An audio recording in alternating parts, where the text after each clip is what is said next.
Now we review Terrifier 2. Even more terrifying. Alright, ladies and gentlemen, I have seen Terrifier 2. It was in theaters for a short time in my area, but I saw it on Amazon Prime. Anyway, for every 1,000 subscribers I get, I do purchase one of these bracelets from 4Ocean. 4Ocean pulls a pound of trash out of the ocean every time I do that. Guys, times are tough, but the environment is not going to wait for anyone. I am giving you an opportunity to do something to help the world for free. I suggest you take it. You're not getting a lot of freebies on here. Yeah, it takes a lot of you to get trash out of the ocean, but it's worth it, trust me. Anyway, so Terrifier 2.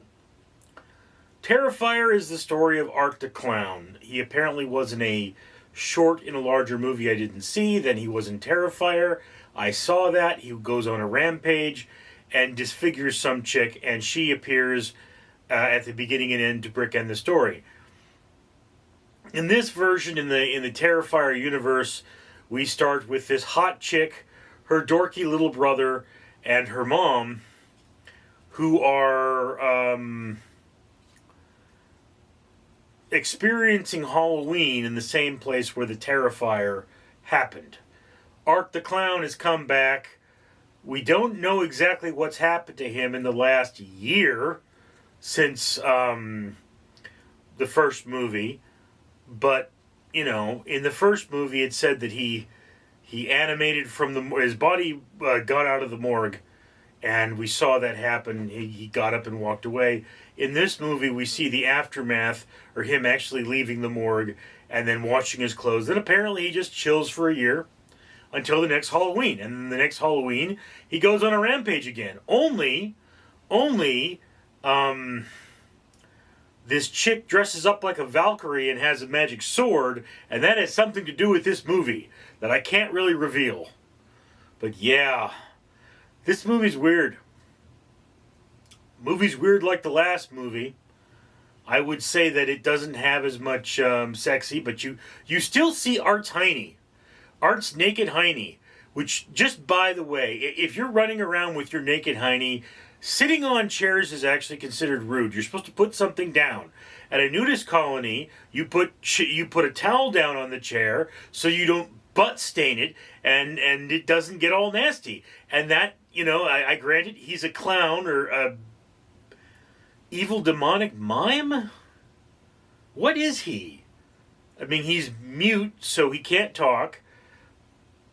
He thinks everything is funny, and I guess he's kind of a if a mime, no, if a clown sexually assaulted a mime,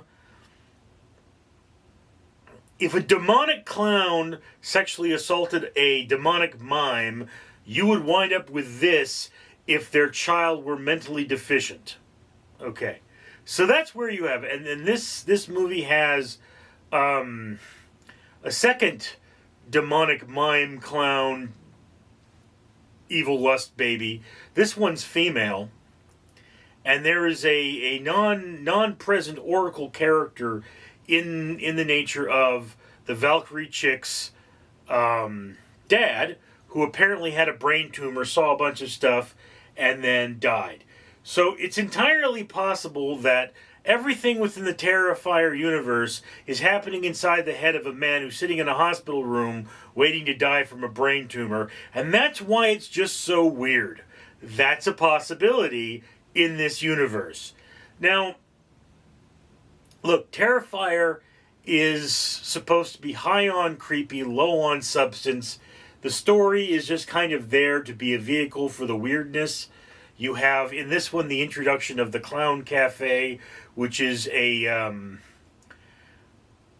possibly a restaurant in hell, or possibly a pocket dimension of some kind, similar to where Freddy Krueger takes his victims, only with more clowns and less macabre, although not that much less macabre.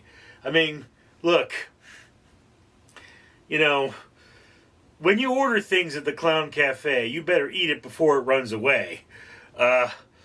You know, there's no such thing as good for you food at the Clown Cafe. And so the Clown Cafe is kind of McDonald's, I guess. You know, and yeah, I mean, we've got the McCafe now, so that checks out. I guess then Art would be Ronald's illegitimate brother, who is mentally deficient. Ugh. There's a lot of splatter in this movie. There's gratuitous and weird gore. There's even a scene where someone is handing out Halloween candy from a severed head, and it's just one of those continuity questions. It's like, exactly whose head is that? Because the one head you're thinking that's that chick's head, but she got half of her face ripped off, and half of the face is all there when he's giving out the candy. So I don't know what's going on there. But I mean, this is a movie with, it is softcore torture porn. And I mean, I've never enjoyed those kinds of movies. The gore effects are really well done in most of the scenes. Some of them it's like, okay, there would just be way more blood there. I mean, you know, I'm told the human body can shoot blood 8 feet out of an artery. You're severing something major. Blood should be everywhere. It should be spraying. I mean, we're talking it should be anime levels of blood. That should be in there, and it's not. And look, ultimately, this film is a lesser sequel to the original one, which was just absolutely insane and gave you no answers. This film is also absolutely insane and gives you no answers. We are not treated to exactly where art comes from or what art is, but the supernatural elements are stepped up, which would imply that he's some kind of a demon, okay? It implies that, but once again, this film does not necessarily have a trustworthy narrative. So it's like there are scenes where there are characters that only art can see, and then other people can see them, and they interact. So the question becomes, what's up with those characters? Were they, you know, breaking into our reality based on the events of the film? What's the mechanic here? And that's one of the things that does bother me about this film, is that there is no true mechanic. It's like, what is art and what are his weaknesses? If he's a demon, you gotta lop his head off. If he's a vampire, you gotta stake him through the heart. What is he? You know, somewhere along the lines, we should figure out what precisely art is. Is he a human that is somehow possessed? Is he a demon from hell? Is he my nephew? I don't know, you know. That's what this movie is. It's a bundle of questions with very few answers. Now again, these films are incredibly cheap to make, which is why there's a third one on the way. But to be fair, this film appeals to a certain segment of the population. You know, it's not the masterpiece that is A Nightmare on Elm Street, which was still, you know, a very disturbing film. This film is disturbing for different reasons, and those reasons aren't as solid within story.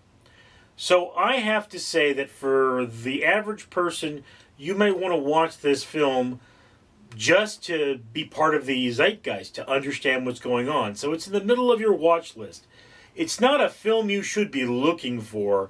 It's a film that exists.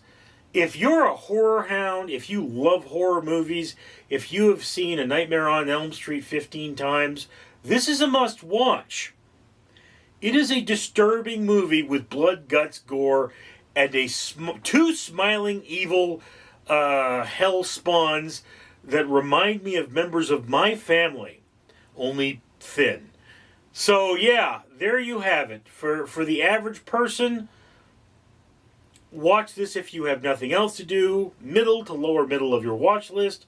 Horror hounds, rejoice! It is the second coming. But that's just my opinion. I'd love to hear yours down in the comments below. I'm Richard. Greetings, humanity. Once again, Fred the Facehugger here, reminding you to comment, like, and subscribe. And of course you should do that because, if you look, I am wearing 2 bracelets. These bracelets are from 4Ocean, a company that pulls a pound of trash out of the ocean every time somebody buys something from them. Well, the owner of this channel has pledged to buy one bracelet for every 1,000 subscribers. And it's a very, very dirty ocean that you dirtied. So you should help him out and comment, like, and subscribe. Therefore, having him more subscribers so that he can buy more bracelets and clean that ocean. Or, yeah, I could fulfill my life cycle and hug your face. Don't you want a hug? Come over here. I want to give you a hug. I want to give you a hug right now. Yes, come over here, polluting human. Let me give you a hug.